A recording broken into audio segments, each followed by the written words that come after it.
Get started. It is 10 o'clock. Hopefully everybody is dialed in that needs to be. This meeting will be in person and via WebEx, video conference, and stream live out on the internet. Not more than 2 county commissioners will be present at the meeting room. The public may join the meeting via WebEx in person at the meeting room or watch the live stream. If joining the meeting in person, the total number of people, including commissioners, cannot exceed 10 and social distancing of at least 6 feet will be in effect.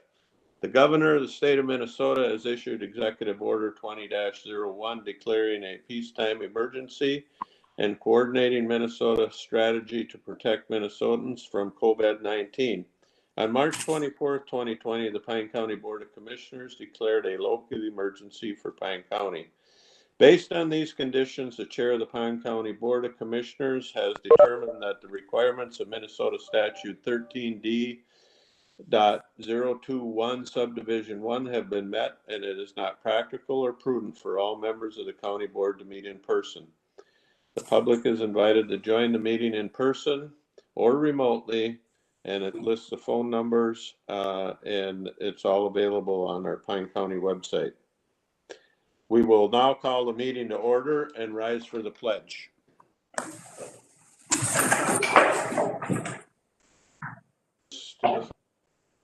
United States of America, and to the republic for which it stands, one nation, under God, indivisible, liberty and justice for all.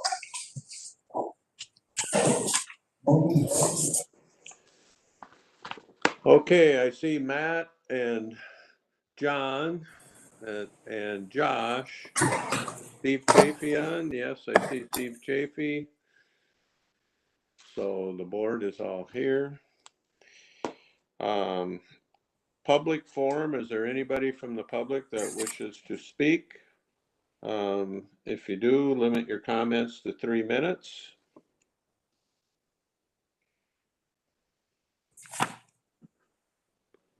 Speak up right now. No.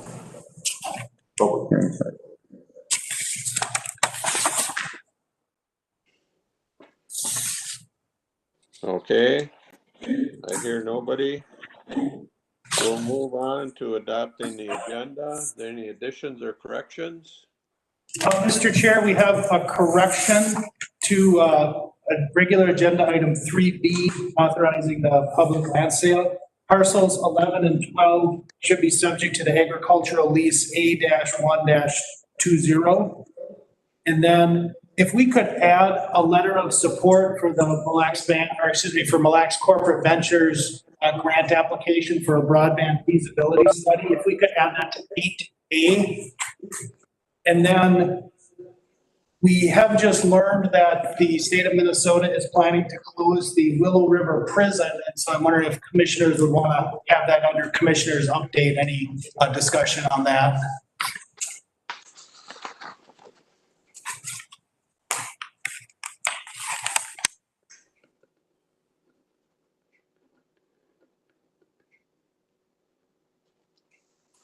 And Mr. Chair, that's all I have. Okay, Ludwig will move as amended. Moral second. got a motion by Ludwig, seconded by Morris to approve the agenda as amended. Any discussion? If not, the clerk will call the roll. Commissioner Chafee?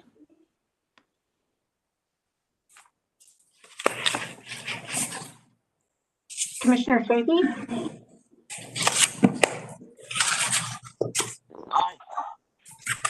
District 4, Commissioner McRae? Excuse me, Debbie, did you hear Commissioner Chafee say aye? I did. Okay, thank you. District 5, Commissioner Ludwig? Aye. District 1, Chair Holland? Yes. District 2, Commissioner Moore?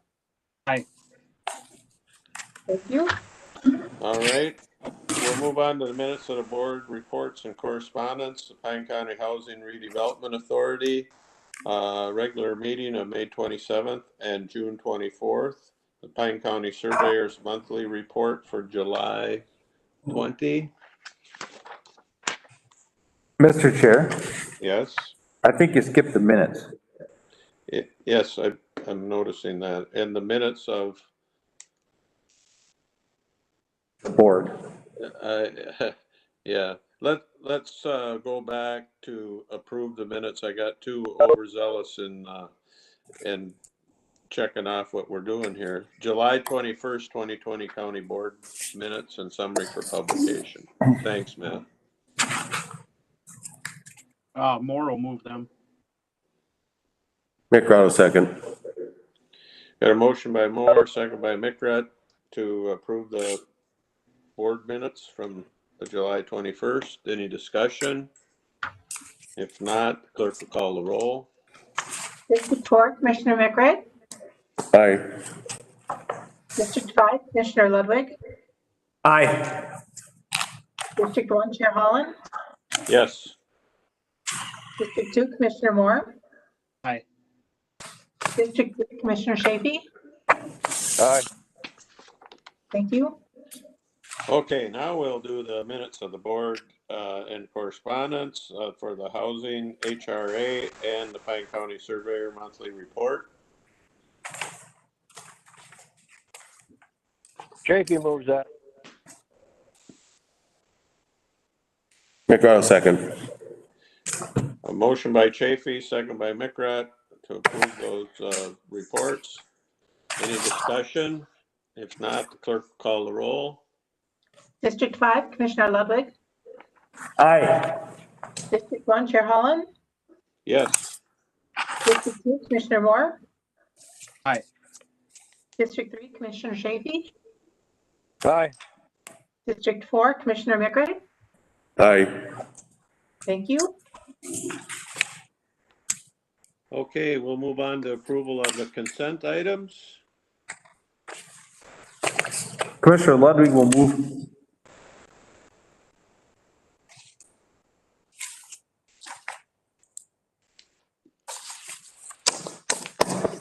McRow, second. Got a motion by Ludwig, second by Mickret for the consent items. Any discussion? If not, the clerk will call the roll. Chair Holland. Yes. District 2, Commissioner Moore.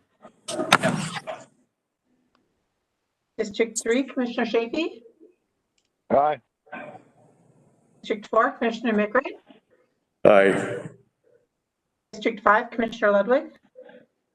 Aye. Thank you. Okay, that brings us to the regular agenda. Tax forfeit land sale public hearing is opposed by Wilma Township. And so parcel being opposed is a 53 acre section 18 and 160 acres in section 9. We'll hear a presentation by staff in regards to this, first of all. Thank you, Mr. Chair. Members of the board, Ryan has a PowerPoint he's going to put up for me here in just a second. I just wanted to do a quick overview of the tax forfeit land management that we do, and then just address kind of the program itself before we get into the Wilma Township specific information.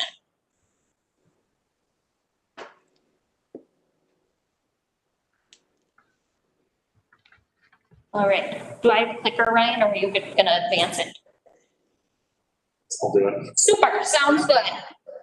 So I just wanted to do a quick review of just tax forfeited land and what happens and how we get it. So property forfeits due to non-payment of property taxes. Currently, the statute is after 3 years, the property then forfeits. So that time period has been compressed over the years. Back in the early 2000s, it was as long as 7 years.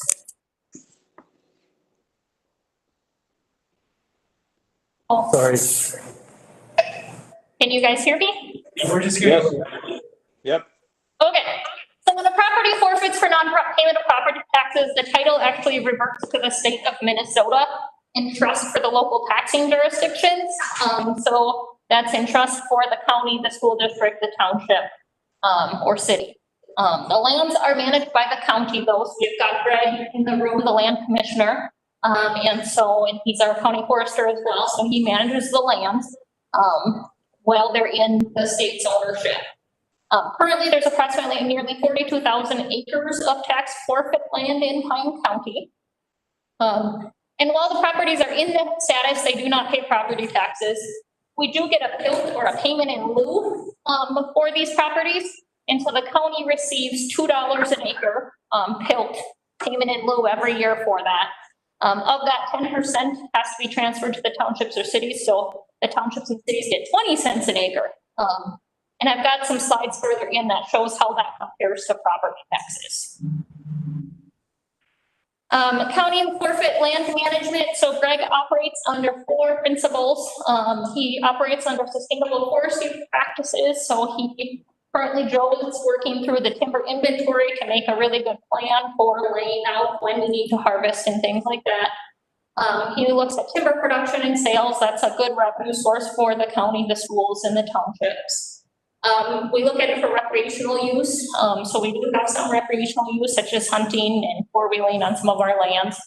And then we also do this tax forfeit land. Greg manages them for just land sales and exchanges. So sometimes we'll do exchanges, for example, with the DNR to make larger land masses, or to get access to properties that we have and things like that. Part of the process of tax forfeit land is the county board has to classify the land as conservation or non-conservation. And this big long list is the things that have to be taken into consideration when determining the classification. I'm not going to read them all to you, but it goes through everything of, does it make sense, does it have some sort of use that it would make sense in private ownership, or would it be more of a public benefit to just keep it in public ownership? And so we'll just kind of work through those things. The conservation classification, it's generally held for long-term county management. That might be for timber or gravel resources, or it might just have some sort of environmental factor that just makes sense for us to hold on to it. In Pine County, we have taken a step further and actually memorialized a pretty big chunk of acres of our tax forfeit land. So just over 36,000 acres are considered memorial forest. So that is, the county board by resolution said these are properties that they're conservation. We intend to hold them for a very long time. When we memorialize properties, we look at them as large acreage if they have timber or resource potential. So again, the timber or gravel resources or any other resources. We look at, do we have access to these properties, because it doesn't make sense for us to keep properties that we can't get to. Environmental uniqueness. We did a land tour last fall, and you'll remember some of those properties that we went to, like the one off the Sioux line right on the right on the river there.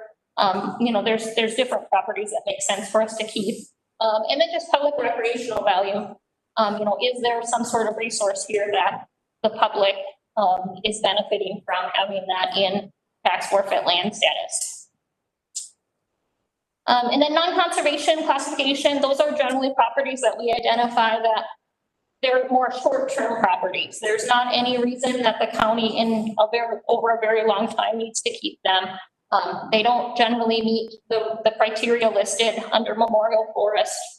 And so when we determine a property's non-conservation classification, we have to notify the township or city of that classification and also the DNR. And then also notify them if we intend to sell, which is why we're here today. We've got 2 properties in Wilma Township where the township, after the township was notified, they let us know that they disapprove. And so statute says then we need to go through the procedure we're here for today. And so today we are having a public hearing. And so people can submit comments or recommendations about the classification or reclassification of the tax forfeit land. And after you hear the testimony, you'll need to decide when considering comprehensive plans that apply. So the only comprehensive plan that applies is the county comprehensive plan. And so after you consider the testimony, the county comprehensive plan, you'll need to decide if you want to classify, reclassify, or delay taking action on the parcel.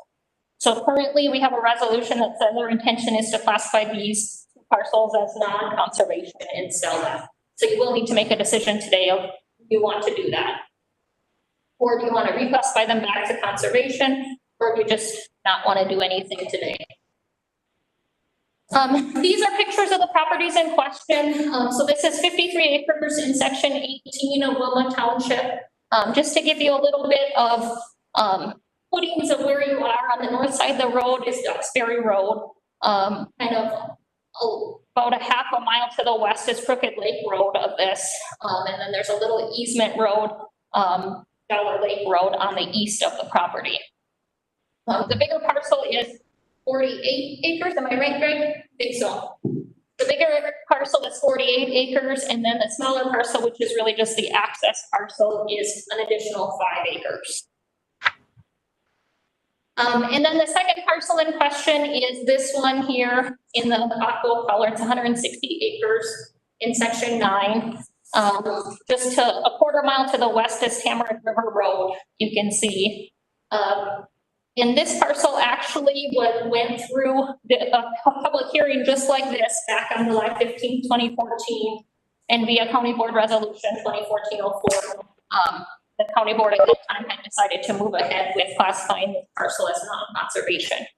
So I do not have a belief that you actually need to act on this parcel today because you're not trying to reclassify this parcel. This parcel was already classified non-conservation and intended to sell back in. But I did want to address this one because I know this one was on the township's list. So in Wilma Township, just so that you know, without these parcels, if these parcels were to be sold, there's still just over 1,500 acres of tax forfeit land. And almost 1,300 of them are actually classified as memorial forest. So the county board has already said almost 1,300 acres you intend as public land as memorial forest. And then there's also an additional 13 small lots in the town site of Duxbury that are also in tax forfeit status in Wilma Township. Just to give you kind of a overview of timber and land sales in Pine County, this is a 5-year chart that shows you over the last 5 years with our land sales and timber sales, the amount of revenue that has been generated for the county general fund, the schools, and the townships and cities. So if you add that up, you're at almost $7 million that's gone back to our local communities because of these timber and land sales. And so that's county overall. When we look at just Wilma Township specifically, I have it broken down into 2 columns. One that shows you for the properties that we sold over the last 5 years, what that revenue was, and then the properties that we just sold timber off of, what that revenue was. So between those 2 revenue sources over the last 5 years, Wilma Township has received over $90,000 because of the activities, sales and timber sales on the tax forfeit property. One interesting thing that I think kind of highlights how much money that is for Wilma Township over that same 5-year time period. Their total tax levy was $178,000. And so this revenue is 50% of that tax levy. So that's a big number of a big amount of money that Wilma Township has received because of these activities. And then here's my slide that just shows the payment in lieu versus property tax, just to give you an idea. So I did this on the parcels that have been sold over the last 5 years in Wilma Township. And I did it for 2020, and I only looked at the township portion of the taxes. So on the left-hand side, you've got the parcel numbers that have been sold, their acreage, and then how much of the 2020 taxes properties are paying to Wilma Township. So it equals $435. And then in 2020, if the township would have received a PILT payment instead for these properties, so if these properties hadn't been sold, how much would the township be getting? At $76. So my far right column just shows you the difference. Because these properties were sold and put back in the tax rolls, Wilma Township is receiving $360 each year. Our proposed sale details, so these parcels are intended to be included on our September land sale auction. And so the first parcel, the The bigger parcel, the 160 acres, has an appraised at $89,000. After taking out the administrative costs and statutory withholdings, if that property were to sell at $89,900, I'd estimate that Wilma Township would receive almost $11,000. And then the bottom parcel, the 53 acres, if that were to sell at the appraised price of $59,900, I estimate that Wilma Township would receive over $7,000. And that is the end of my presentation. I went through that. Feel free to ask questions if you have anything. Greg, if you have anything to add. Covered it all.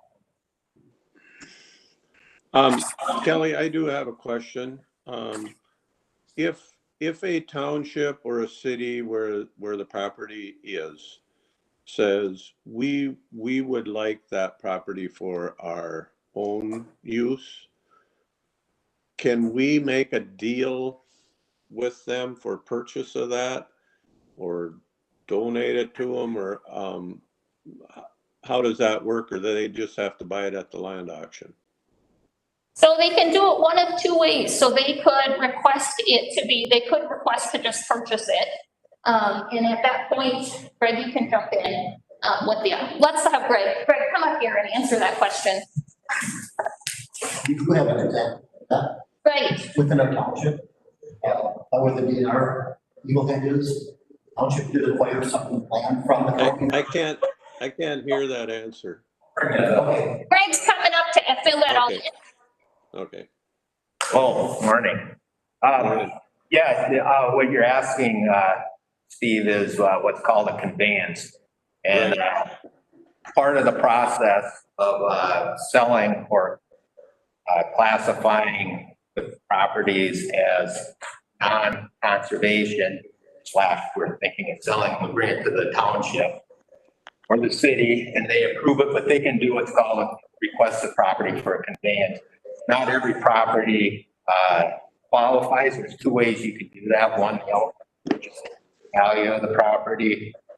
Another way they can do that is for a conditional use, which is essentially an application fee to the state. They don't really pay the value of the property. But not every public use is allowed. So there are certain criteria that allow that conveyance to a township to occur. And Mike had just mentioned, he was bringing this up, a couple years ago, there was a parcel of property behind their park system by the Eagle Head, the DNR building. And they considered it township years ago, but there was some flaw in how that was perceived. But anyway, they did a conveyance. I think that was a conditional use. So it's for their park system. They picked it up just for the application fee. Is that what you were talking about, Diesel? Yeah. So yeah, that's a few years ago they did that. So yes, to answer your question, Steve, in certain situations, a conveyance. Thank you. Welcome.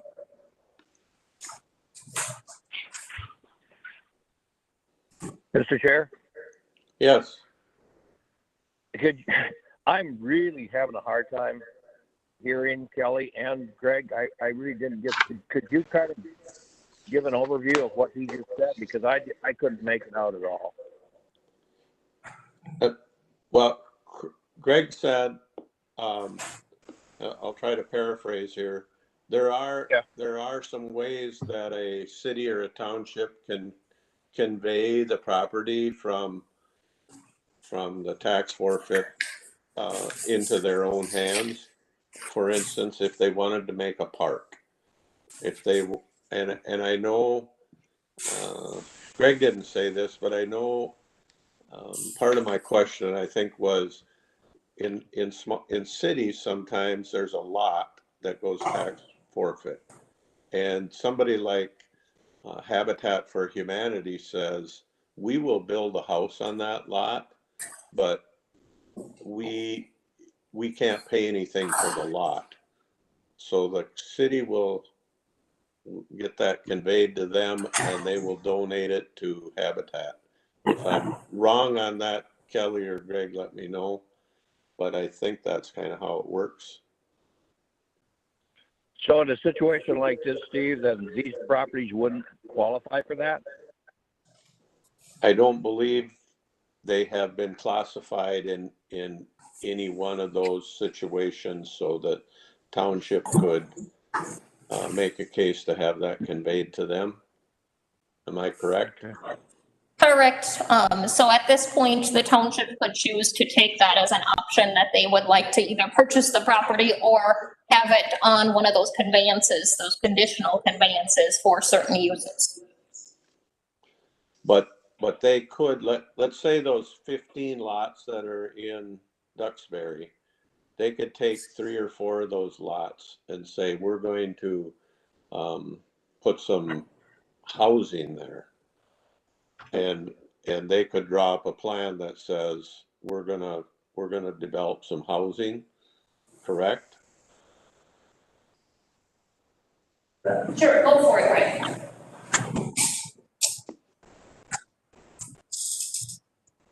If we were to offer those parcels, and classify them as non-conservation, he could make a request for that, which the county board would review and either approve or disapprove. I think those lots, though, for what you're describing, might not be suited for that purpose. Okay. But it's a possibility that they could make a request for that, just like they did on the parcel behind their park. Yep. Yeah. It's not a given that a conveyance would occur. There's certain criteria that the state requires for a conveyance of public use purpose. And then also it's based on county board. Did that clear it up for you, Steve? Yeah, a little bit. I just have one quick question. Yeah. Is the township aware of that opportunity, or that they could do that, Greg? I believe they are, because they have done it in the past for their park. Okay. Other question I had for Greg was on this 160. You know, we voted on this, I think, in 2014, whenever. And has that been offered in the auction yet at all, or is this the first time?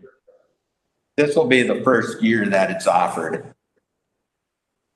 We had a timber sale on the parcel, and that was what held it back. So the timber's been harvested off it already, correct?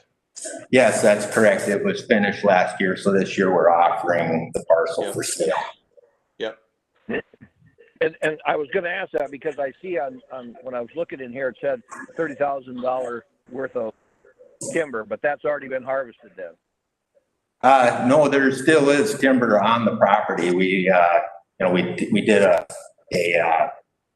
selective cut on part of it, so there is still timber value on the parcel. And that's been taken into consideration, appraisal of it as well. Is there any timber on the 53 acres? Not of a commercial value, no, but there is. Okay. All right. Thanks, Greg. Yeah, you're welcome. Mr. Chair, I got a question. Yes. Yep. Is this the only property in Wilma Township offered up on this auction? Or is there other ones? These two parcels. These are just the only two, yes. Okay, and is there,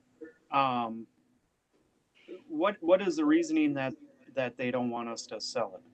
Mike's here, and so at the public hearing part, he can speak to that. Oh, okay, all right. So Next. I think he'll be next. Right? Any other questions from the board? We'll have an opportunity after, but we will open it up to the public.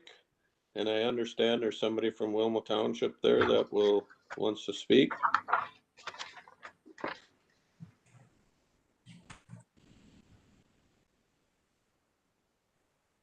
Yep, my name is Mike McCollum. I'm on the town board at Wilma Township. Can everybody hear me? Yep, very good. The reason we have opposed the sale of property within the township is for our future generations. We've talked about this for years on selling off land. They don't make any more anymore.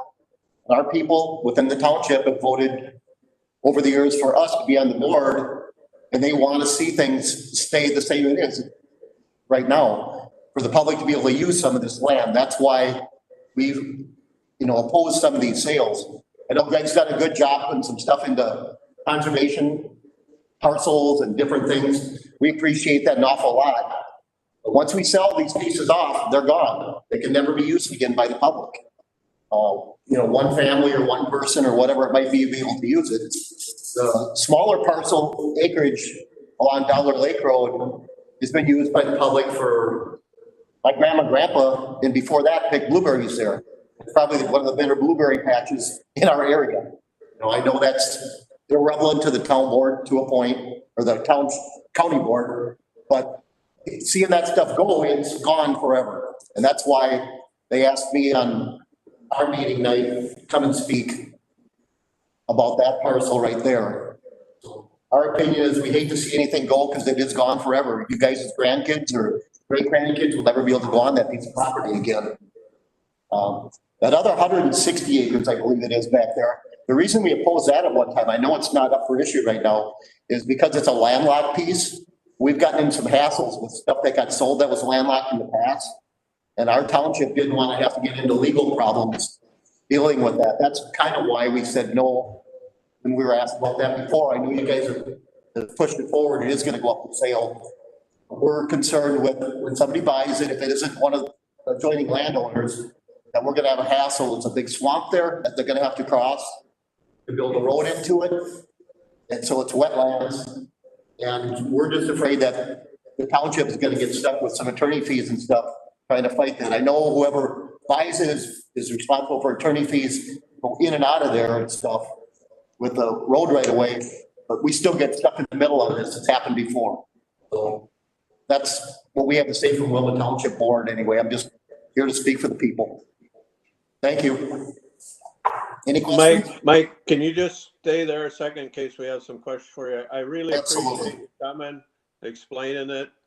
You kind of hit right to my heart when you talked about blueberries. I love blueberries, but I think, from a perspective of the county board is we can't keep everything public land. We've got Pine County has an abundance of public land, and so we're not trying to be mean or mean-spirited. This land was privately held and went tax delinquent for some reason, and so we're trying to get it back on the tax rolls, and I believe it's probably been tax delinquent for many years, but nevertheless, I appreciate you voicing the township's concern and being willing to come, and you did a fine job. Thank you. Does anybody have any questions for Mike from the board? Well, I guess you can sit down, Mike, but thank you. Thank you for the time, and we appreciate whatever you guys decide. I just have to tell you what the people say. Yep, thank you. Thank you much. We will close the public unless is there anybody else from the public that wishes to speak? There's nobody else in the meeting room. Okay, and I don't see anybody on a call that I don't recognize. So we will close the public hearing and go back to the county board for any additional discussion. I do have one, Mr. Chair. Yep. This question's for Kelly. About how much new land goes tax forfeited every year? I know that goes up and down remotely, but is it and I guess I don't even know how to phrase that question. Is it, do you put a value on it? Do you put acreage on it? But it's not like, we don't ever get new tax forfeited land, right? It Correct. happens every year. Right, so every year some comes on, some goes off. Over the last few years, it's kind of been a net zero. We sell kind of the same amount as we get. So, you know, it's been going down a little bit. So our total acreage has been going down with some over the years. But there's always more coming on. Yeah, and we take that into effect typically. I mean, if we're only, I'm just gonna throw some number. If we only get 1,000 acres a year, on average, we're not gonna sell $10,000 a year or anything like that, you know? So, I mean, as far as that goes, the land committee, that's typically kind of how you do it, right? I mean, just so, or I don't know. I think if we How didn't, decide how many acres are gonna be sold? We define that. How do we decide? Yeah. Always, It goes back to what you presented, what, you know, the forest.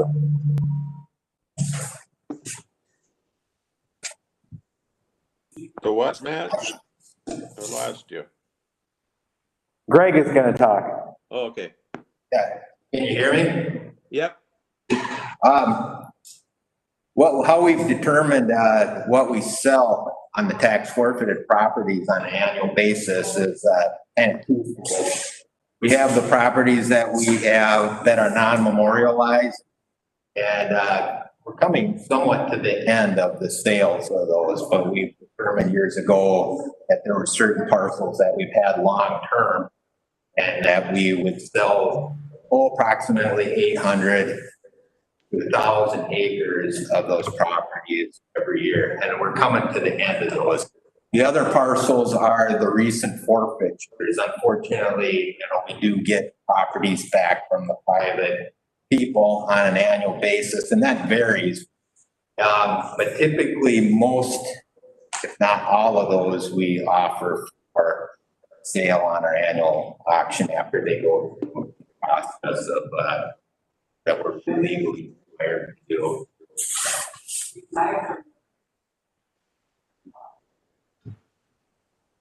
Thank you, Greg. I think, you know, the memorial forest was something that I pushed for when I got on the board, because we've had county board members that have said things like, we should sell every stinking piece of land we own. And I didn't ever subscribe to that. I think the public land that we've held, especially that we've determined to be memorial forest, has been very beneficial to our economy and to who Pine County is for recreation and for keeping our loggers in business. It gives us some gravel reserves. And so we memorialized 38,000 acres roughly. So that it's that's kind of set aside as our base for public land. And then we have ebbed and flowed above that, depending upon the years, of course. But I haven't seen, I mean, boards can change and we can get a new board in here that would undesignate memorial forest, I guess, and have a giant land auction and sell everything. But I think that would meet with much resistance. So anyway, I feel good about our forest, our land department's dedication to working hard on these memorial forests and taking a look at properties and how we arrive at how much land we're going to sell and how much we're going to keep. And it's always a dance. Thank you, Steve. Did somebody have something else to say? Yeah, Mr. Chair. Yep. I'm just curious, maybe Greg or Mike, are both of these properties accessible by the public?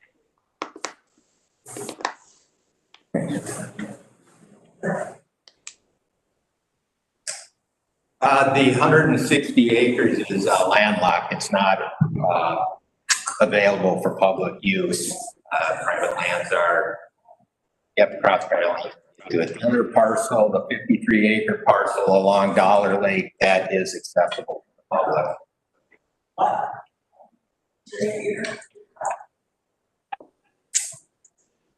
Mr. Chairman, Yes, could you interpret? I can't hear him. the big parcel is not accessible right now to the public. The 53 acres, the smaller parcel is and has been accessible. I believe when we sell a piece of property that's not accessible, we make it that way, don't we, Greg? If we're gonna sell it, or we sell it to an adjoining landowner? Yeah, on our landlocked parcels, we do advertise them as landlocked, that there is no legal access to them. And we get calls on that occasionally and make it extremely aware to the potential buyer who might be interested that there's a lot of expense to, if they can't negotiate something with the neighbor, if they have to go the current way, that it's not a pleasant experience and that it can be extremely expensive. But we do advertise them as landlocked properties, no access. Yeah. Did you get that, Steve? We do. I did. Okay. I understood him that time. You know, so I will just, I think Mike spoke to this a little, that there's, if that landlocked is sold, it's going to be, could potentially be an expense for the township if somebody wants to put a road in there. Is that correct? I'm really struggling with this. Yeah. I'll let Mike answer this too, but in my experience, the township can set up an escrow account for the individual who's petitioning the township so that all the legal expenses are covered. But I'll let Mike answer that more because he's probably more directly involved in some of that.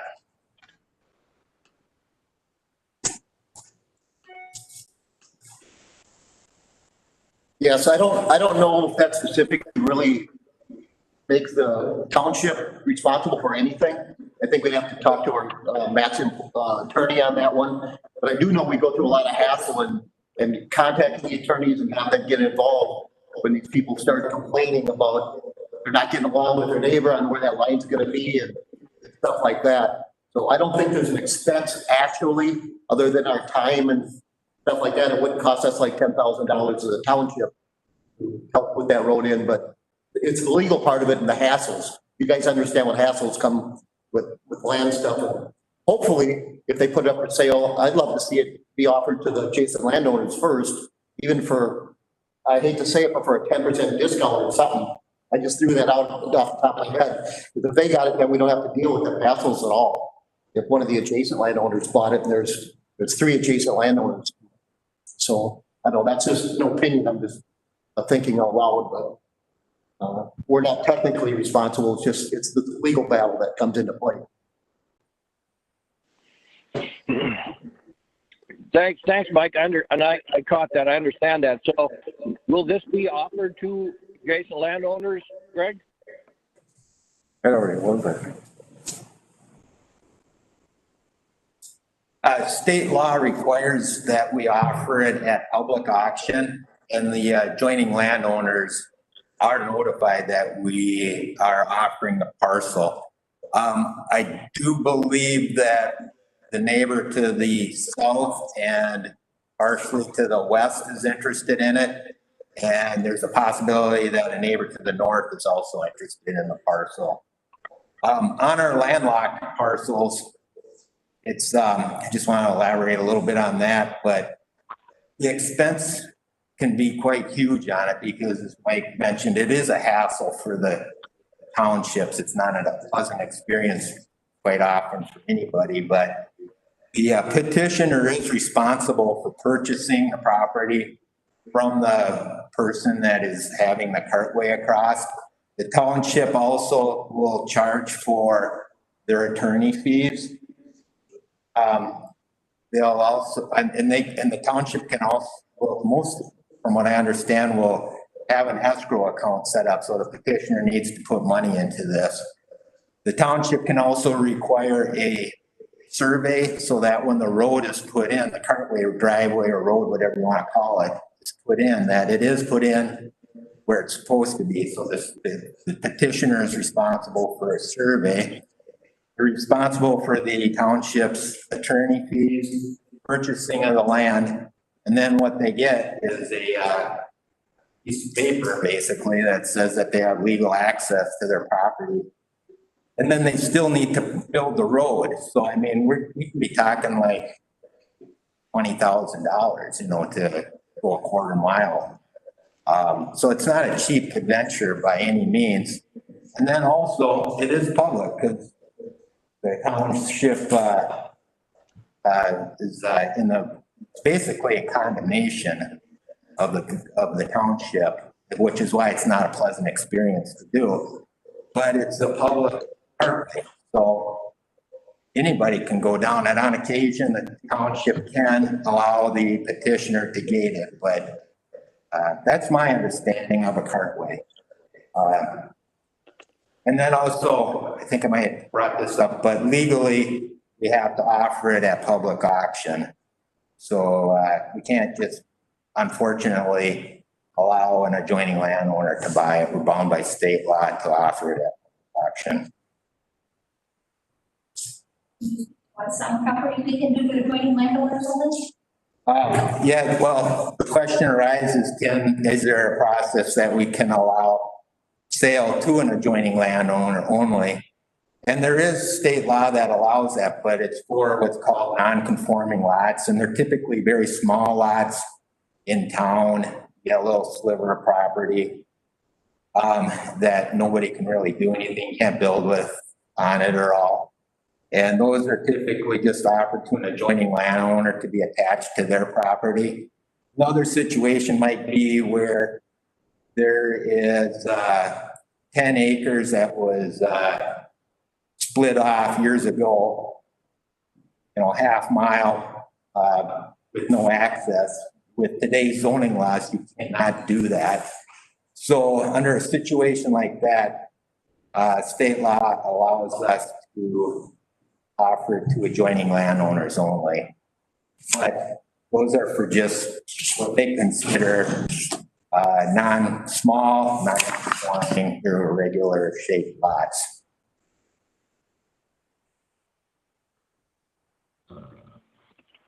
Any other questions? Chairman, one more question. So this parcel, Greg, this 160 acres, we voted on that back in 2014? Yes, that's correct. It went through the process of approval. And the reason we did it was because at that time, state law required us to receive legislation. Well, state law said we could not sell anything with public waters on it. And believe it or not, on that parcel, there's a little stream that's considered public waters.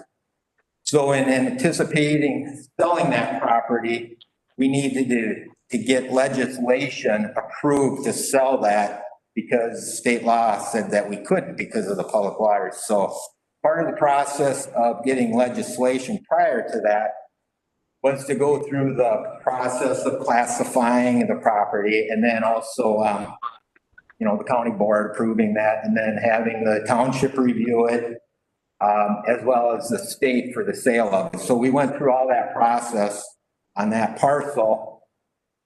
And then we did the public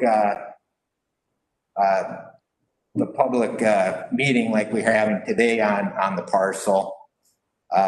And then with that, after everything was approved, then we did get legislation to sell, approval to sell that property, but within the last 2 years, that legislation now does not exist. So we do not need to jump through any legislative hoops to sell land on public waters.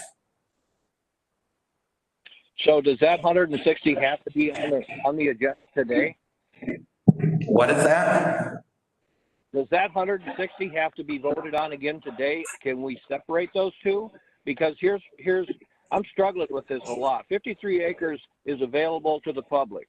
After the fiasco we went through down with Obies, trying to make sure that the public had access to it, whatever that was, we've got a 53 acres here that's really accessible to the public. I'm really struggling with this, Greg.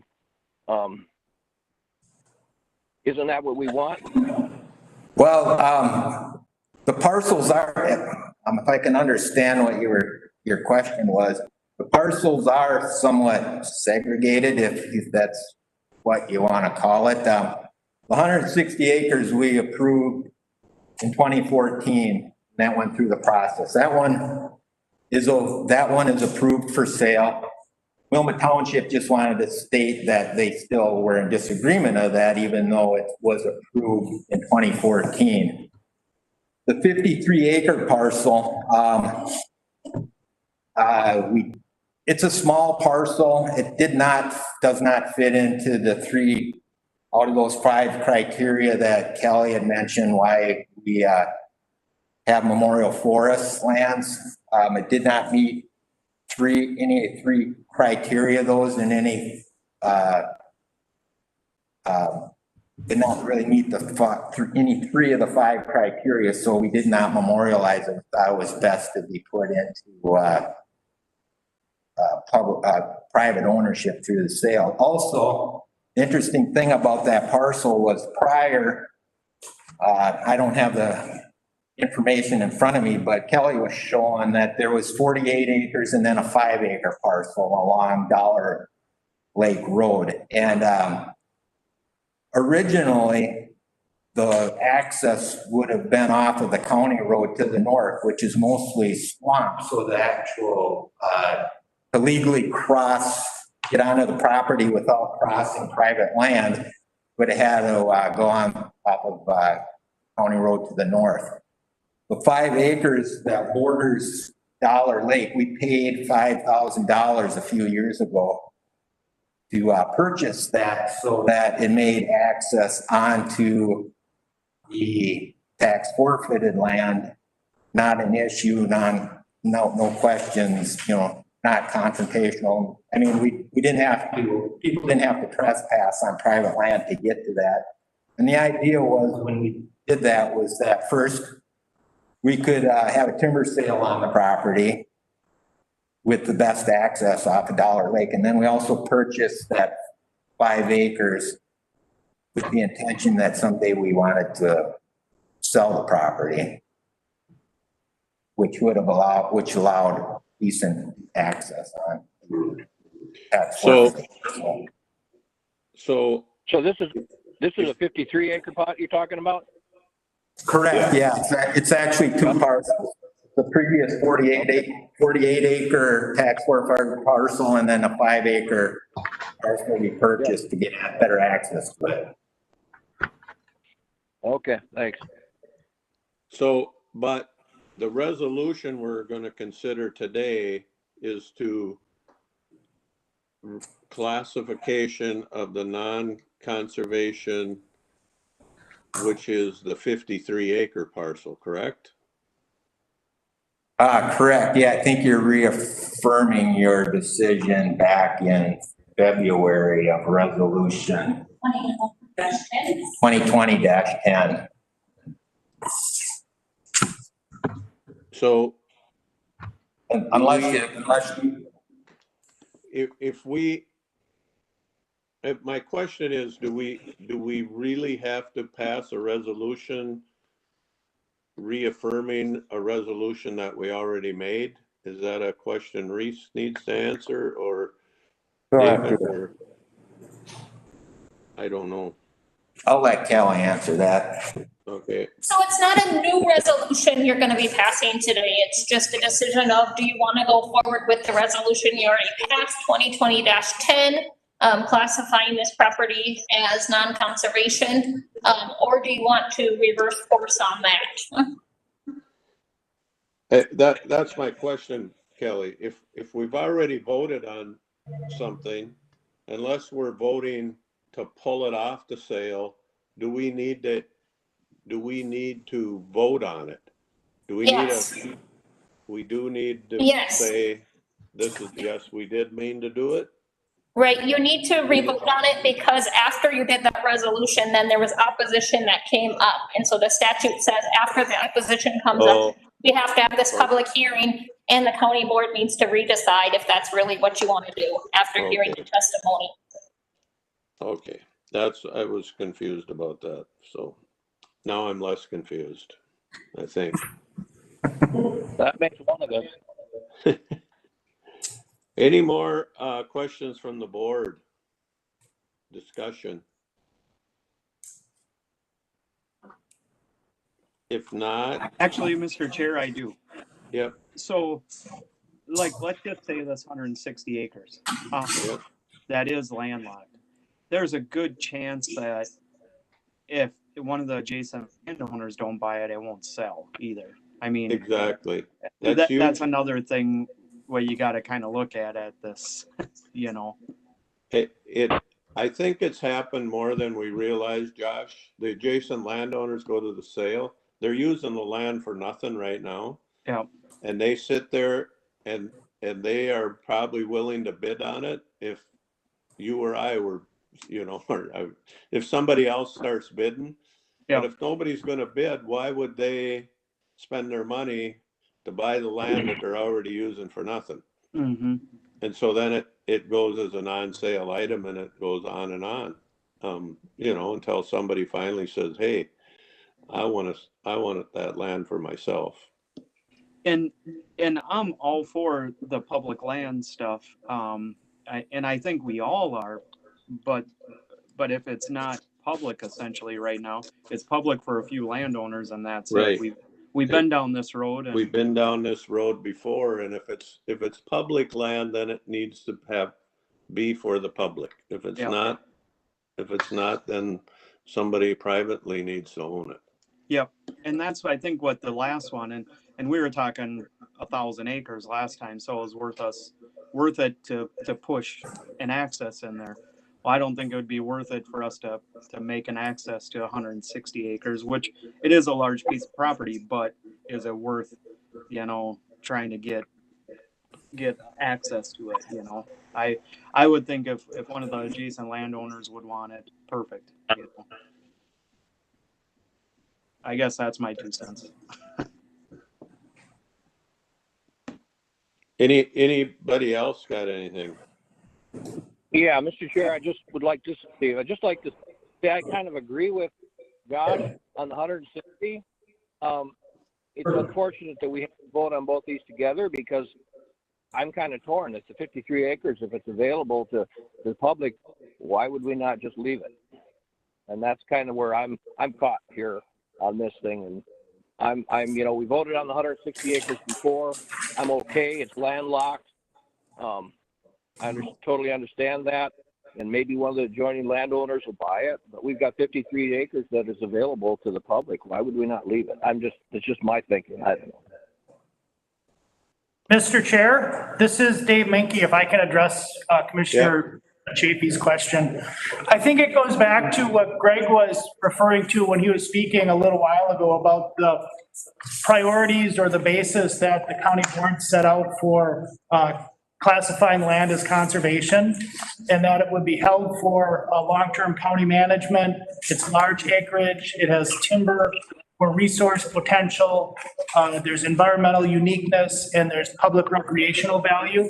And from a management perspective, as the county or any landowner, as you develop land holdings in places remote from each other, it's much more difficult to manage. And so it has the potential of having unauthorized uses like dumping or just things that, don't really encourage the public use, and it's not developed for the public use. And so it doesn't have the same value as the land that's part of a larger tract that the county can actually manage. So Steve, I don't know if that's helpful at all as you think about it, but that's what I don't know when it was adopted, but that's what the previous board adopted as kind of a guidance. Thanks, David, and I understand that, and but you know, 53 acres is not going to break Pine County's bank. And if the township says, look, we'd really like, you know, you to leave this because everybody here, anybody has access to this. And if I remember right, that's the one that had the blueberries on it. So that's where I'm struggling. So. And if I could just add to that, I think that's what you see at different levels of government, where there's state, federal, city, county, and in some cases townships own different land for different purposes.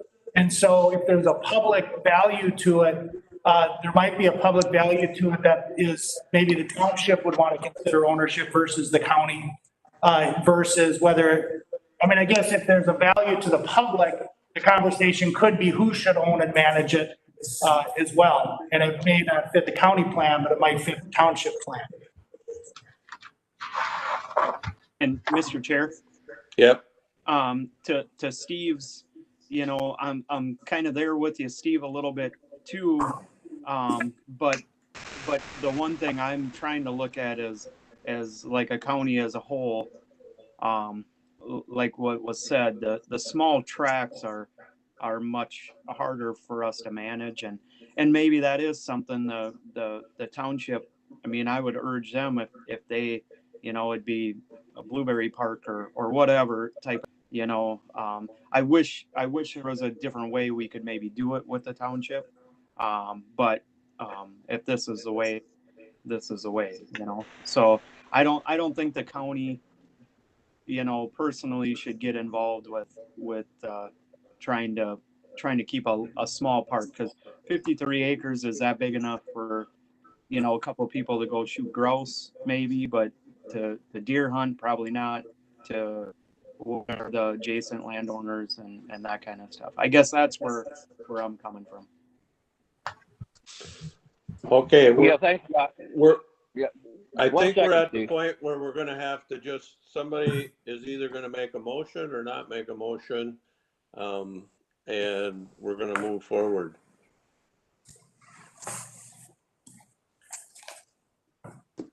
I think everybody got a chance to say what they needed to say. So right now you're looking for a motion for resolution. Motion to affirm the resolution 2020-10. Okay, I will make that motion. Ludwig will second. Ludwig seconds, Moore makes the motion. Is there any more discussion? I didn't mean to cut you off there, but if I hear no more discussion, the clerk will call the roll. District 2, Commissioner Moore.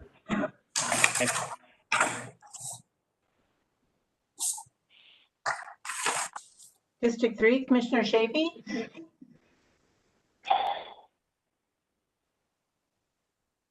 I'm really struggling with this one. Vote your conscience.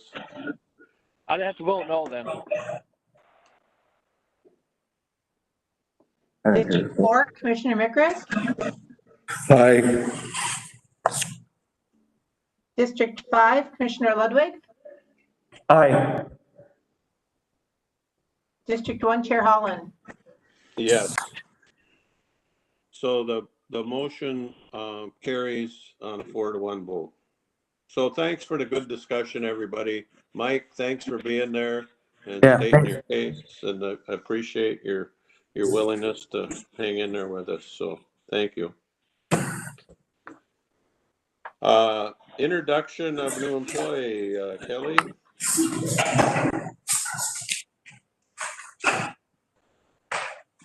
So good morning again. So I've got Jeremy Williamson coming up, so you can see his shiny face, well, half of it anyways. So I wanted to introduce you guys to Jeremy Williamson. He started last Monday in the Planning and Zoning Office as the environmental tech, focusing on the Wetland Conservation Act. So that's why I wanted to introduce him to you guys, because he's our new face of WACA in Pine County. We're very happy to have Jeremy. He comes to us with a bachelor's degree in science in biology from University of Wisconsin Eau Claire. He has a certificate in watershed management from Michigan State University. And he also has 20 years of work experience with Polk County, Wisconsin, in shoreline management and wetlands. So we are very excited to get his talent here in Pine County and happy to have him. Welcome. Welcome, Jeremy. Thank you. All right.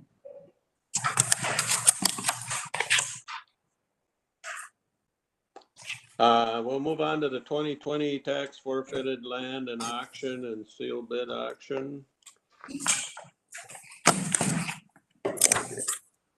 Somebody gonna kick that off? Yeah, this is Kelly again, County Auditor Treasurer. I can take that. So you have before you the resolutions for the tax forfeit land auction this year. The public auction is set for December 18th. It's a Friday. In times of COVID, it's a little bit strange trying to come up with a plan of where to hold the auction. We are working with the Fair Board to have it actually at the grandstand in Pine City at the fairgrounds.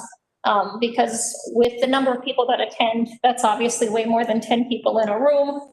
And we wanted somewhere covered in case it's a rainy day. So next week at the Fair Board's meeting, they're hopefully going to be approving us holding the meeting there, or holding the land auction there. And I think that's about all I have on the public land auction. And then before you also have a resolution for the adjoining landowner auction, which you heard a little bit about earlier. So sometimes we get those little small parcels that are non-buildable or non-conforming. And so we offer those to the adjoining landowners on a sealed bid auction. So you have that auction in front of you as well. And both of those are via resolution. Any questions on that? If not, we'll look for a motion on resolution 2020-53. We'll do that one first. Ludwig will move. Ludwig moves.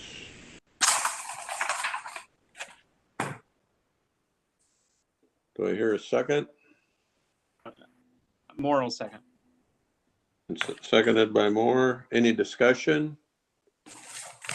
If not, the clerk will call the roll. District 3, Commissioner Shafee.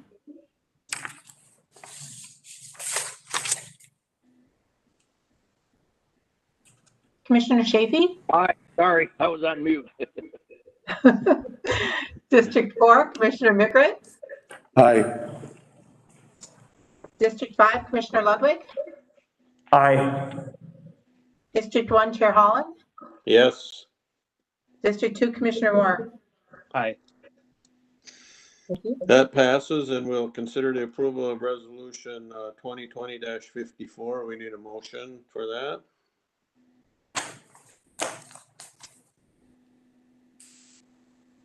Nick, I'll move. Thank you. Ludwig will second. Got a motion by Mikrat, seconded by Ludwig. Any discussion? If not, the clerk will call the roll. District 4, Commissioner Mikrit. Aye. District 5, Commissioner Ludwig. Aye. District 1, Chair Holland. Yes. District 2, Commissioner Moore. Aye. District 3, Commissioner Shafee.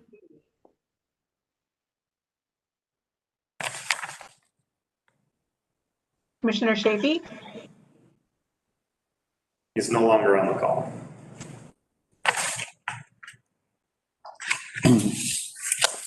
Looks We'll like he move dropped on. off the call.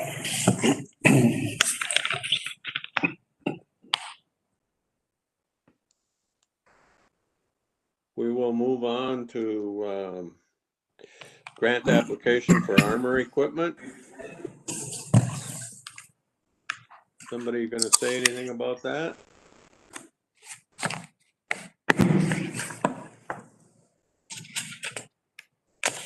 I don't think there's, Paul's not here.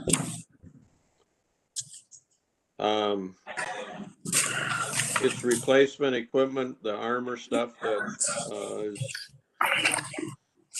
It looks pretty straightforward. The grant requires a 50% match, and that's better than paying 100%, so. It looks like the sheriff is on the phone. Sheriff, do you have anything to add?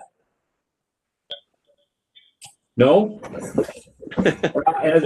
As said, it's pretty straightforward. Sorry, I came in late here. So it is something that's going to need replacing. So the 50% match would obviously help that a lot.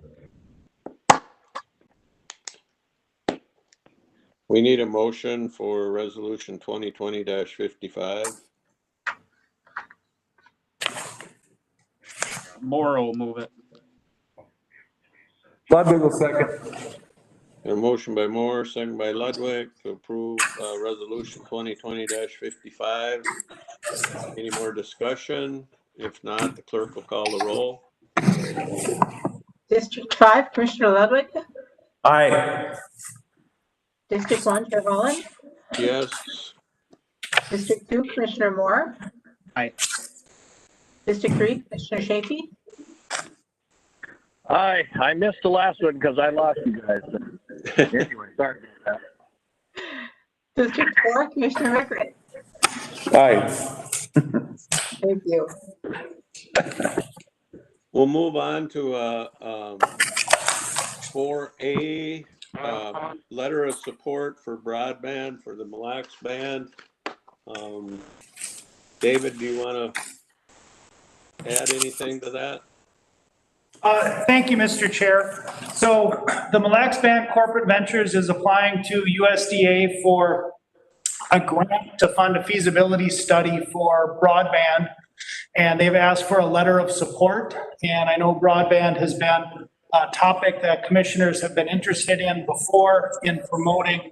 And then also, given the current pandemic with a lot of folks working from home or doing school from home, we have learned that lack of broadband is a huge hurdle for many people in Pine County. So this seems like a step in the right direction.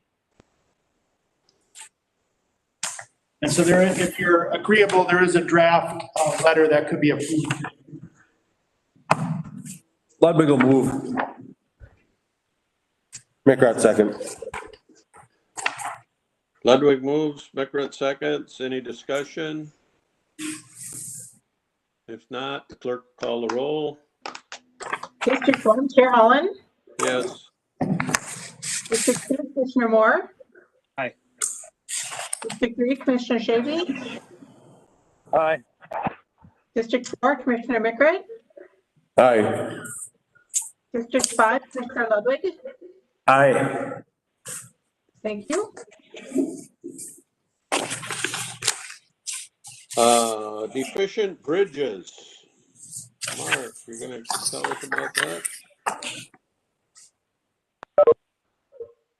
Yes, we're updating our deficient bridge list. This is usually about 4 or 5 years worth of work, but once in a while there's some new structures added on. They get upsized, and so we've got 2 Windermere Township large box culverts that are getting added that we've got designed, and we'll probably let those this winter so we construct them next year. And then we remove some that we have completed here the last year or two. So this is kind of our list for the next 4 or 5 years. $8.6 million, and it's hard to do without bonding money. You know, last several years, there hasn't been much bridge bonding money to do our projects. The township projects are so that's good, but so we need a resolution approved so that we can get town bridge money for the Windermere projects.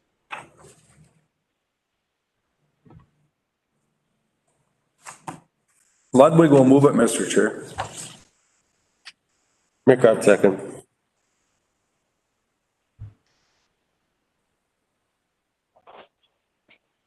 He's muted. Go ahead, Debbie. District 2, Commissioner Moore. Aye. District 3, Commissioner Shapey. Aye. District 4, Commissioner McRae. Aye. District 5, Commissioner Ludwig.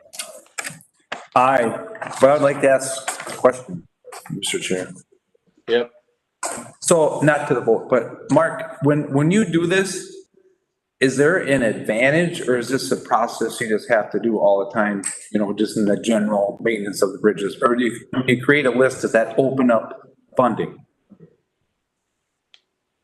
Yeah, to get bond money or township bridge money, you have to have a resolution during it efficient.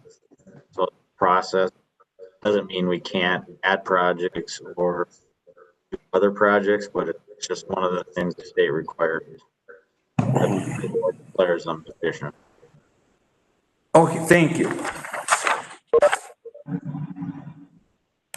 And we'll finish with District 1, Chair Holland. Yes. Thank you. All right. Summary performance evaluation of our administrator, David Minke. We need to act on that, and I think we all have the written comments. Thank the personnel committee for going over that, but before we call for anything, I want to thank David for his leadership, especially during this time from about February till now. It's been a very, I don't think anybody could have predicted that we needed to be looking to hire an administrator that would be administering over employees that are from home, from work, from every imaginable thing. So thank you, David, for keeping us moving forward. I think for the most part, we've done as well as anybody could expect us to do as far as work performance and keeping moving. So thank you very much, David, for your leadership. Thank you, Steve. I appreciate the support and the whole team we have here at Pine County. Does anybody want to say anything else? And does anybody want to make a motion to approve this summary of conclusion? Ludwig will move that, and I concur with your comments, Mr. Chair.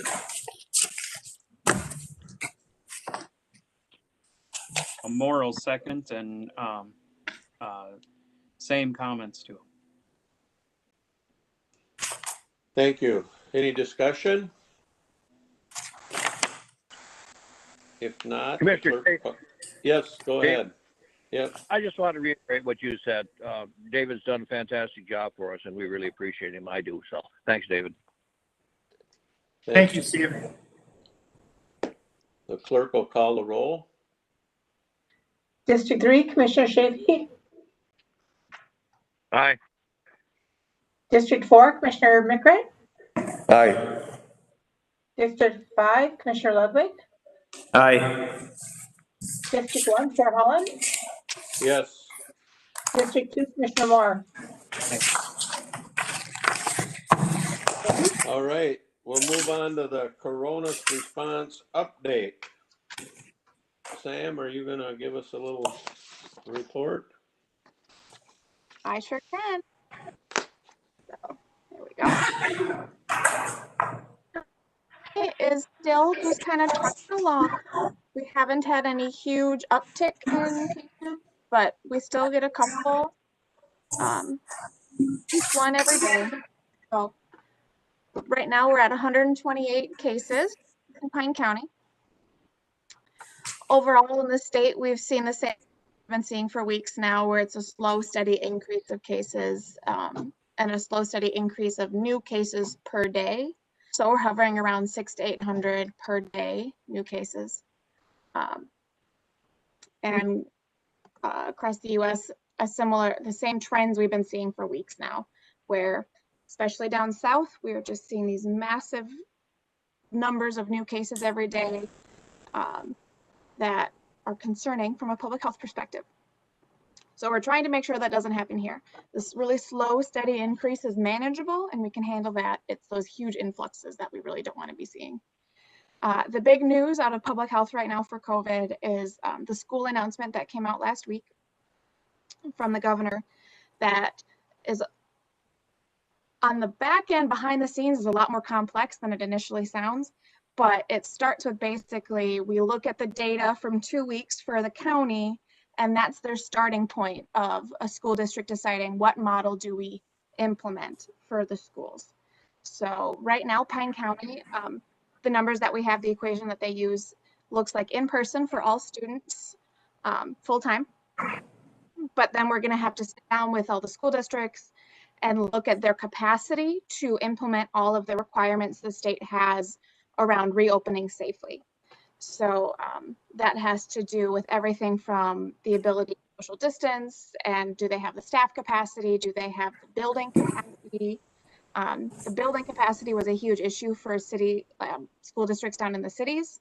So that's why you might be seeing a county say, by the numbers, you can do hybrid, but their school district capacity is such that they need to do all distance learning because they can't even handle a hybrid approach in terms of distancing them and fitting the kids literally in their buildings. So we're going to be working with the school districts to make sure all of their protocols are in place in terms of students and organizing as best they can to keep the students safe. So that's going to be the next month onward, because once the kids are in school, we still have to be monitoring all this data, monitoring how many kids are out sick, trends of who's sick. If it's a bunch of people living in long-term care facilities, that's not as much of a concern for schools as families with small children. So it's just a lot of monitoring data, and then kind of really being flexible with what can we handle, what can we do safely, and we might need to pivot back and forth depending on what the numbers are showing. So that's kind of what we've been working on recently. It's been going good. Questions? Mr. Chairman?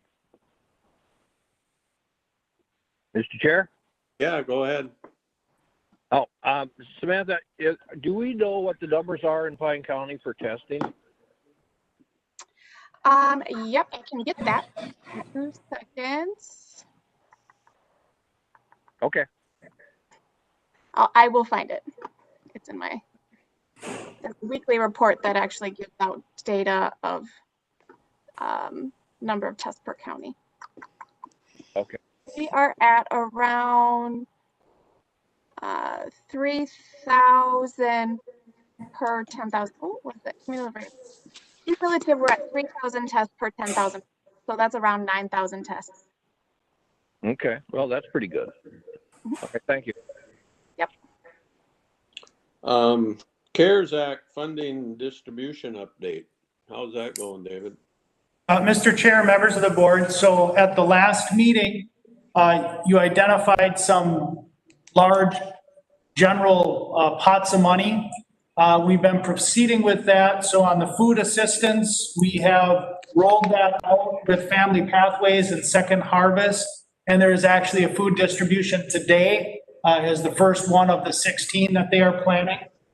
The housing assistance rolled out August 1st, and that's Lakes and Pines. And so if you do know anyone who is in need of housing assistance, they can just go directly to Lakes and Pines. The business assistance grant program, we are ready to roll that out next Monday, August 10th. Anyone interested in that, there'll be a link on the county website, and we will be working on promotional materials this week. And the plan is we have $500,000 in the phase 1 that we will do grants up to $10,000 per business. And it's to cover their direct expenses. So if they had to make modifications for their food service, for example, or if they had to buy cleaning supplies or disinfecting supplies, the grant application has the comprehensive list. The Initiative Foundation is hosting that, and it will be completely online. And then if you are a nonprofit business, but you run an enterprise, like you are the VFW, but you have a bar and food service, or you're the museum and you run a cafe, or you're the Osprey Wild Center. If you're a nonprofit, but you run an enterprise type operation, you should apply through the business assistance program. And so if you do get that question, or if anyone has any doubt, they should probably apply, or they can certainly ask me or Kelly Schroeder if they have questions. But we're trying to get all of the business or business-like entities into the business program. We've had some conversation with some community folks on the nonprofit piece. It seems like that will be very similar to the business piece, only it will be much smaller because most of the nonprofits, if you take out the ones that operate enterprises, are very small. And so we'll follow the business assistance program with the nonprofit program, but it'll be structured very similar. And then this is maybe the last time we talked, and we recognized that there would be things that would come up that we weren't aware of. So one of the exciting things that is developing is Pine Technical and Community College is working on a proposal to assist dislocated workers and underemployed workers. And Joe Mulford will be bringing a proposal, I anticipate within the next week, of not more than $100,000, but to put together a program that by the end of the year could grant certificates in some high need skills. So it would include IT, it would include CNA program, it would include CDL program, and potentially some others, but as a way to get our labor force trained and certified in high demand areas to help those folks get back to work. And so we'll have to figure out which pot of money we're going to take that 100,000 from if we want to move forward with it. But I think we'll have the flexibility to do that. So are there questions on the programs that we're rolling out? Yeah, Mr. Chair. So the technical college thing, do we have to decide that today as an expenditure, or are we going to wait till after? I think we can wait. We'll get the proposal from the college, and then we can evaluate that, and we can get an idea of what the money would be used for. And then we can go back and look at the funds we have remaining and make a decision. Okay.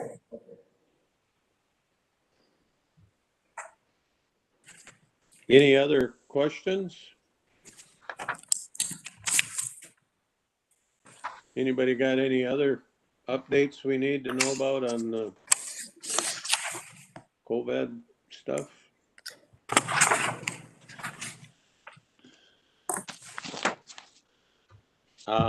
Next, we need to schedule some special meetings for budget. So suggested dates were August 25th, August 31st, and September 9th, all at 9 a.m.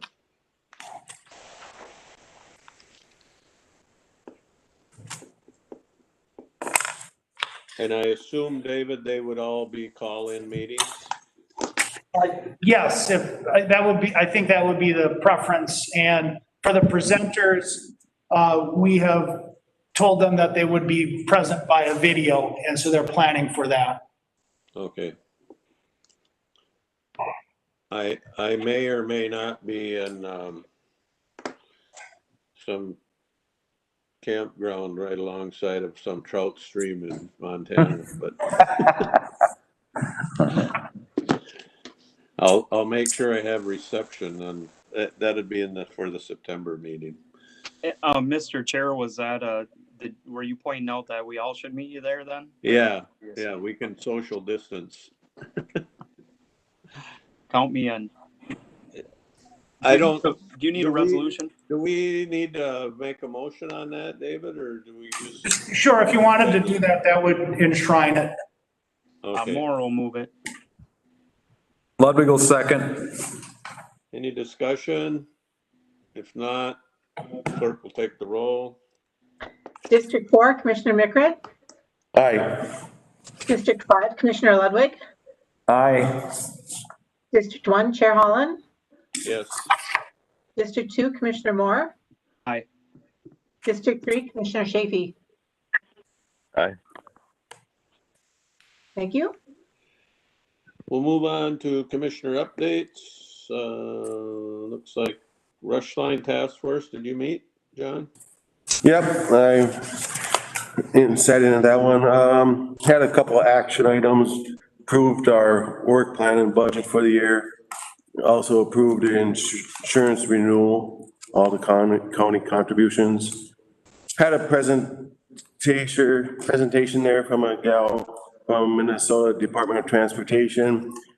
She talked about public transit, public bus services like Arrowhead Transit like we have, and then down south there's a service, Itasca Chisago transit service. Kind of interesting. Arrowhead offers the dial ride, and they also hold a route that they do daily, but the other one down south there just has dial or ride only. Works for them, but I kind of think the route helps us up here a little bit better. Otherwise, they're pretty comparable. Price, the fee was a little bit different. We're like $1.75 a pickup compared to theirs was anywhere from 75 cents to $3.50 per pickup and ride. Project updates, still working on the 15 miles, which is from downtown St. Paul to White Bear. The 21 stops have been identified. The 15% of the plan is all been finalized with all the station locations, as I said. Expected construction period is from 2024 to 2026. And next year, around April, they expected renaming it to the Purple Line Transportation. So that was about it. Thanks. Snake River Watershed. I was muted. I did miss that meeting, sorry. All right. One watershed, one plan, the Lower St. Croix, we did meet. I will tell you that I voted against the final plan, mostly because, all because they decided to do a collaborative, which I think is so funky, and we're used to doing regular old joint powers. So Isani County and us were the two descending votes, so it passed anyway. Their plan is under review now from Bowser, I believe, and we'll be going forward from this point on as a collaborative. We'll see how that works. It seems to be very clunky to me if we follow the letter of the law. Every time we have to decide something, we're going to have to come back and get approval from our respective boards, which doesn't seem to make sense to me. But anyway, we'll see how it works. It'll work. They'll make it work. Anyway, we're nearing the end of, or have neared the end of our planning phase. So we're going down the path of implementation, I guess, at this point. Technology committee was canceled. EMS, did you meet, Matt? Yes, we did. I'll just hit the highlights quick, and we signed up for a new opioid grant just to purchase the naloxone. Just through the Minnesota Department of Health, a new funding grant. So that was approved. I need my glasses. I think I told you guys about Operation Super Soaker, that's what we're calling it, the atomizers to disinfect the ambulances and all that. Well, yeah. we had ordered 20 so we can make sure the ambulances and they're in such high demand, we're gonna get 9. So we're gonna, we're gonna roll them out to the rural departments, the most rural departments first. Any private ones will get to the next batch.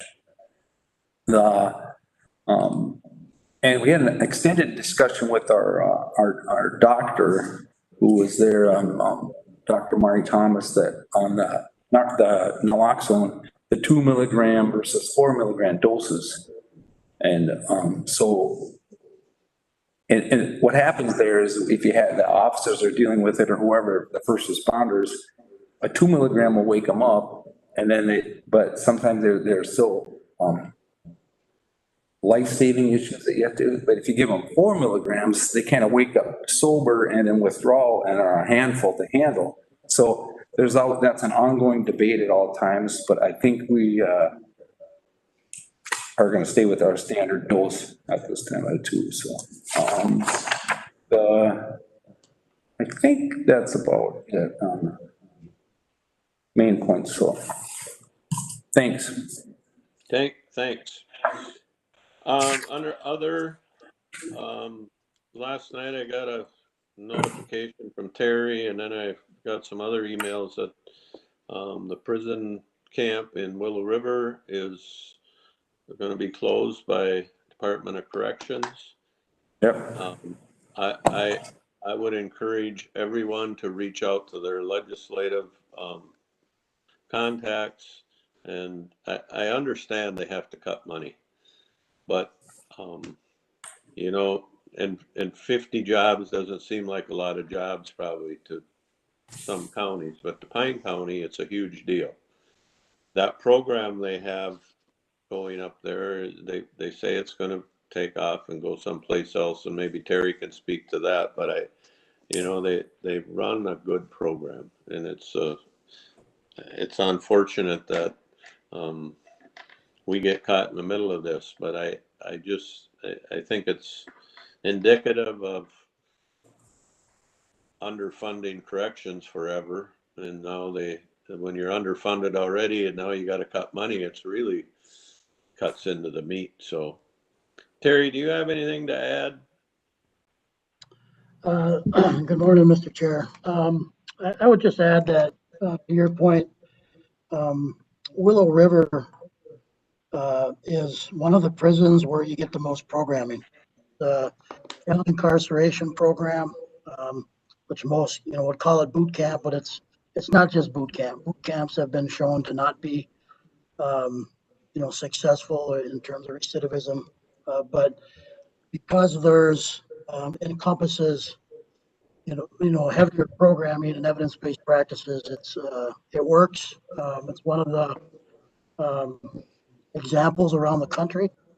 And I talked to my former intern, Brian Collins, as their associate warden there. I talked to him yesterday, and he just doesn't get it. He found out at 7:45 yesterday morning and said, let your staff know that happened. So now he has to try to run a program from a few different facilities around the state, including southern Minnesota. And he lives in Moose Lake. And so and that was his question to the Commissioner of Corrections is, with all due respect, how are you going to save money when we're now going to be running around the state to try to run these programs? And then in the Togo program, I mean, I don't know if you've ever been to that facility in St. Louis County, but it's one of the most beautiful facilities in the state. It's changed its mission over the years, but now to be totally shut down, that facility is owned by the DNR, so they'll repurpose it. But I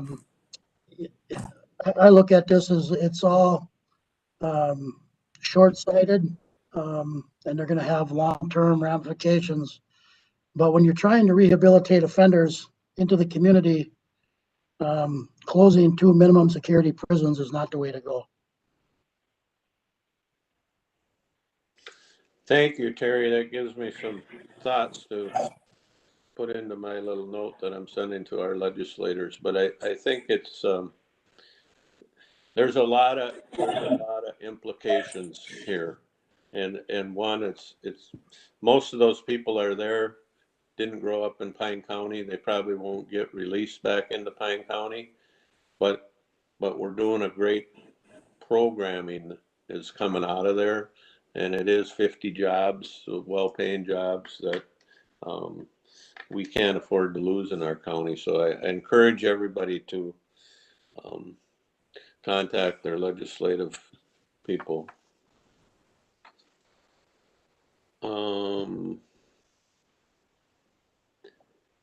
I had another note here, but I can't, now I've written over the top of it. Anyway, anybody got, David, do you have anything to add on that? No, I don't. Thank you. I appreciate your note that you sent off already. Oh, the other thing is, if you get a chance to contact your legislature, stick in a little note, you know, this bonding bill. Mark talked a little bit about it.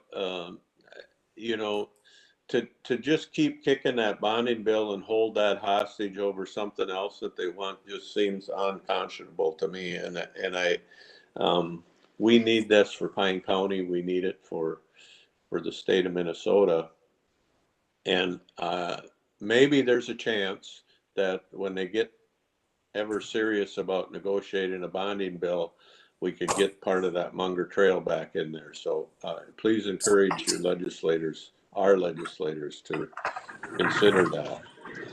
Mr. Chair? Yes. Just let everyone know, we have had conversations with Representative Nelson on the Overstar segment of the Munger Trail and getting that $650,000 back into the bill. As of last week, he said that he was going to work to do that. Kelly, you had an opportunity to have conversation at a forum a week or so ago.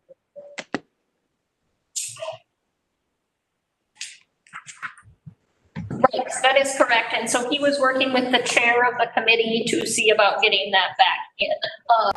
And so he seemed very positive about it. So I think it, you know, certainly if you do communicate with our legislators, you know, mention the trail. It's a very small amount of money in the context of the bonding bill or most trail requests that have been funded. But it's a critical start to our effort. So thank you. Thank you. Okay, look at our upcoming meetings. It seems like they've kind of dwindled in some sense, but I think now in this fall quarter, they'll start picking up again. So make sure you get to them. I know it's difficult sometimes to call into some of these committee meetings, but I think it's essential to keep our voice being heard. So anyway. Any other business? If not, I'll declare the meeting adjourned. And Debbie, I'll be in a little bit and sign. Okay, we'll see you then. Thank you. Okay, yep, bye-bye.